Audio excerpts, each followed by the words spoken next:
This is your TV19 Plus local news report. Last week we interviewed Haddon Township Mayor Randy Teague. The mayor told us that the township was holding the line on expenses and that residents may expect a small tax decrease. In the second part of the interview, the mayor gave us an update on the progress of redevelopment projects. Here is that report. Another question that I get asked often is the status of the redevelopment projects in town, specifically the Dyke site and the Westmont Theater. The Westmont Theater was named to the New Jersey State Registry of Historical Sites, and we are in the process of pursuing a $50,000 feasibility grant to evaluate the feasibility of making that a theater again, the costs involved, the parking issues, and so forth. We should hear in March whether we receive that grant. As far as the Fieldstone project, that is still moving along. We are in the process of still handling the environmentals. There are at least 3 contaminated sources in that site. It was much more contaminated than we had expected at the beginning of this process. We have pursued grants in the amounts close to $3 million for the investigation and cleanup of the site, and we're still pursuing grants as that environmental investigation and cleanup is still ongoing. We're also negotiating with COA. As you probably read in the papers, there's been a lot of changes to the COA legislation, and that still has not been finalized. So we're watching that closely, as well as negotiating with the COA entity to see what our exact requirements will be for the Fieldstone site and for our town going forward. Feel free to contact me at any time at the municipal building through email, our website, haddontownship.com, haddontwp.com. You can also contact Commissioner Doherty, who handles the police department, and Commissioner Foley, who handles revenue and finance. And you can contact us through the website or contacting us directly through the phone lines and leaving a message at the municipal building for us.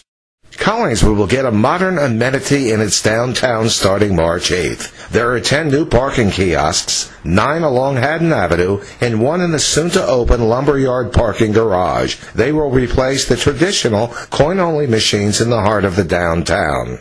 From Fern Avenue to Powell Lane, the kiosks will take the place of the decades-old meters. The kiosks use a pay-and-print system in which users print a parking slip to display in their dashboard. Parking rates will be 50 cents per hour, and the kiosks take bills, coins, and credit cards. The kiosks are currently located with at least 1 per block. Traditional coin meters will be in use in Collingswood past Powell and Fern, and in the Borough Hall and Atlantic Avenue lots and underneath the Patco speed line. The borough will trade the current coin meter heads for more reliable electronic coin meters to replace areas that do not yet have kiosks. Collingswood hopes to eventually buy 10 more kiosks to replace all of the old meters in town. The borough anticipates the new parking garage in the lumberyard condo development will be open in the spring and add 100 public spaces to the downtown. There will be a rate incentive to park in the lumberyard garage rather than along Haddon Avenue where parking is at a premium.